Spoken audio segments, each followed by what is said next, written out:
Imagine this. It's the year 69 AD. The streets of Rome are in chaos, not because of a barbarian invasion or a civil war. Number this time, it's because of a single man. A man so cunning, so ambitious, that he managed to secure the title of emperor through pure political theater. His name was Otho, and for a brief 90 days he held the power of the entire Roman Empire in his hands, only to lose it in a gamble that would end in bloodshed. His rise was swift, but his fall, even swifter.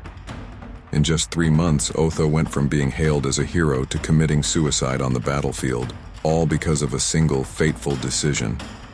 But here's the twist. This isn't just a story of one man's downfall, it's a warning. A glimpse into how the Roman Empire itself, in all its glory, would eventually crumble under the weight of its own ambitions. What if I told you that Otho's tragic end mirrors the entire empire's rise and collapse? What if the seeds of Rome's own destruction were planted in the very moment it reached its peak? Stick around, because today we're diving into the true story of how one of the greatest empires in history went from unstoppable conquerors to ashes. Hey there, history buffs and curious minds. Welcome back to the channel where we uncover the untold stories of history's greatest mysteries, financial blunders, and unbelievable turning points. Today we're breaking down the meteoric rise and catastrophic fall of the Roman Empire.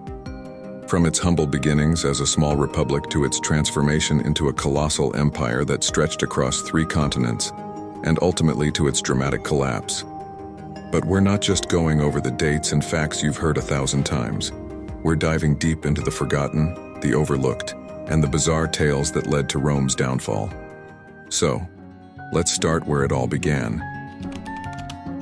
In 753 BC, Rome was nothing more than a collection of huts on the banks of the Tiber River. It was a scrappy little city-state fighting for survival in a world dominated by much larger and more advanced civilizations like the Greeks and the Etruscans. But Rome had something no one else did: a fierce and relentless drive. They were the underdogs, and much like a startup taking on a corporate giant, they fought tooth and nail for every bit of land they could get. They started small, but through sheer determination and military innovation, Rome began to grow. By the 3rd century BC, they had conquered most of the Italian peninsula, but they weren't satisfied. You see, the Romans had a motto: Mare Nostrum, our sea. They wanted total control of the Mediterranean, and they weren't about to let anyone get in their way. But then came a roadblock: Carthage, the superpower of the Mediterranean. Think of them like Rome's main rival, Amazon to Rome's rising eBay.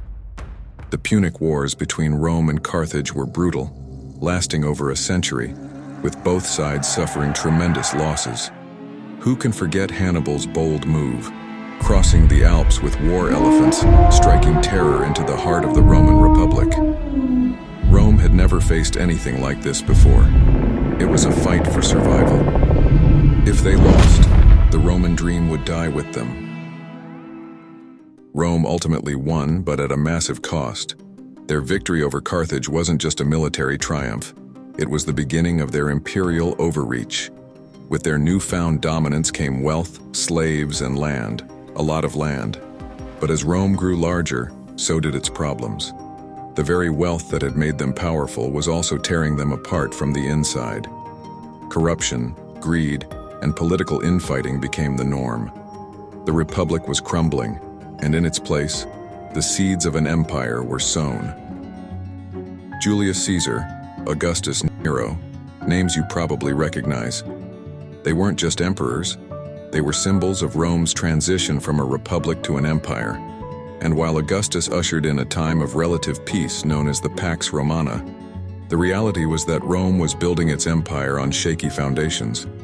Power had concentrated into the hands of a few, and while Rome's emperors basked in luxury, its people suffered. Gladiatorial games and grand spectacles distracted the masses, but behind the scenes, Rome was rotting. Incompetent leadership, endless wars, and a bloated bureaucracy were eroding the empire from within. Fast forward to the 3rd century AD. Rome was no longer the invincible superpower it once was.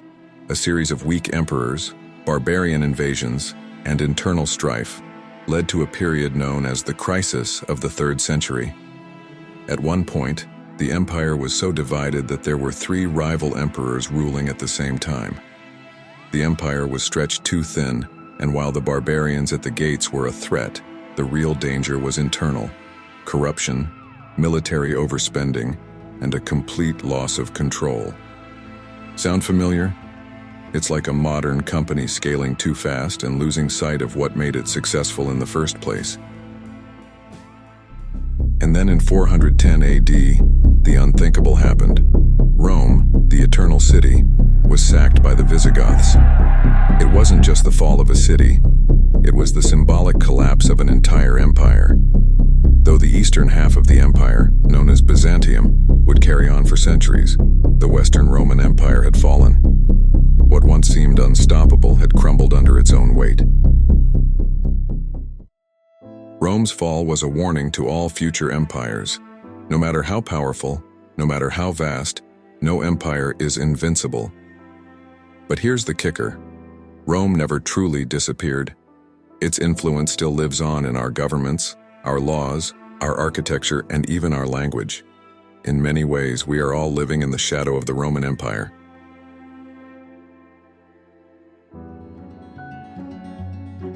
So what do you think? Could the fall of the Roman Empire have been avoided, or was it doomed from the start? Let me know in the comments. And if you want more deep dives into history's most fascinating stories, don't forget to hit that subscribe button and ring the bell for more. Thanks for watching, and remember, history isn't just the past, it's the key to understanding our future.